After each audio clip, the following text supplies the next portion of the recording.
Hello there gorgeous gamers and welcome back to Pure Play TV, and we have a review for Synapse on PSVR 2, the mind-bending shooter from esteemed VR developer Dreams. Let's get into it. If you played Dreams as Fract on the original PSVR, then Synapse will feel somewhat familiar. There's some obvious carryovers, lessons that were learned using Sony's first VR hardware, as well as design choices that evolve what worked in the past while taking advantage of what's available in the here and now with improved hardware and development techniques. What will not feel familiar is how the game looks. It's a far cry from Fract's comic book stylings, that's for sure. Instead, Synapse leans into its mind over matter material, throwing players literally into a dreamscape almost devoid of colour. Greys, blacks and whites make up the levels that you'll run and gun through, with the occasional flourish of purple when you're using your psychic powers, more on that in a minute, and oranges when you're blowing shit up. But let's rewind a second, because without context, this all sounds a bit drab. The story goes that your job is to infiltrate the mind of some high-ranking military fella who is strapped into a machine, not unlike the Animus, and you've got to extract the key information that will save the world. Or something. The story did not pull me in as much as I'd hoped, and that's a shame considering the cast boasts Metal Gear Solid's David Hayter, but it's a vehicle that you ride in order to do some cool shit, and cool shit you do. This isn't just a mindless, pun intended, run and gun game. The hook here is that you're not just limited to blasting fools with guns. You've got the Force, or a knockoff version of it that Disney can't do anything about. In one hand you'll wield all manner of weapons, ranging from pistols, shotguns and automatics, and in the other you'll have the ability to throw bad guys around with a wave of your hand. It might not sound like much, but it's another dimension to what would otherwise have been a fairly standard shooter. It helps too that you're not thrown in overpowered. Instead, you need to get good and earn the upgrades, because Synapse is, at its core, a roguelike shooter where each run you'll do a little better, hopefully, and earn some upgrades, which you can buy between deaths. And trust me, you'll die, plenty, and it's totally expected. I remember going into the first level after waving away the tutorial as Padawan nonsense that a full-grown Jedi like me did not need to read. I was wrong. I died, quite quickly. See, I thought I had the power to throw bad guys willy-nilly or explode the conveniently placed explosive barrels with a grip of the fist.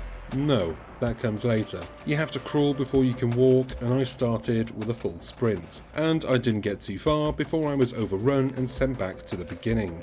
To be fair, I'm not typically a fan of roguelites. They tend to just annoy me as you're basically redoing everything but a little different each time. Synapse is basically the same, though the levels do get shifted around a bit with each new run, with enemies coming from different routes, forcing you to take a different approach each time. So while the main run of the game is more of the same and then some more, it doesn't get stale too quickly. Synapse's moment-to-moment gameplay also helps to keep you immersed in its nonsense story, combining the super satisfying power trip of Not the Force with punchy, responsive gunplay and a cover system pulled directly from the studio's previous game, Fract. You've got a mashup that works better than it has any right to. But, and of course there is a but, it's not without its downsides. Sure, it uses the haptics well and the eye tracking is put to good use in the upgrade menus, but it's not all rosy, literally.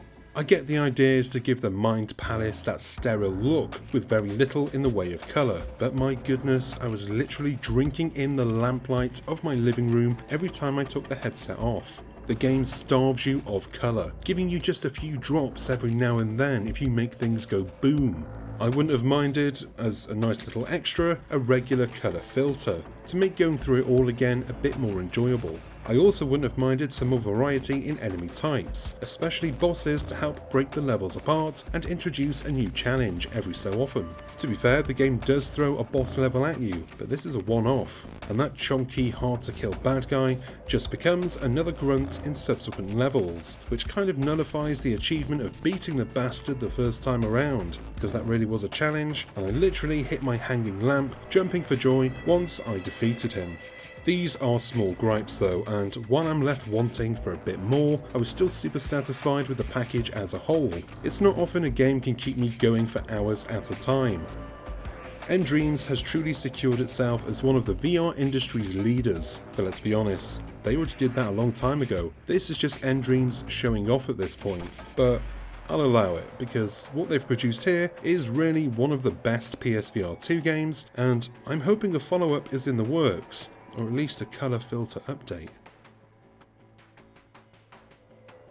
And that is the end of this review. Thank you for watching, it's always appreciated. I hope you enjoyed this video and found it to be of some use. If you wouldn't mind, you'd be helping the channel out big time if you could show your appreciation by hitting the like and subscribe buttons and giving the bell icon a ding so you're notified whenever we have new stuff for you to watch. I've been Chris, you've been gorgeous, and I'll see you on the next one.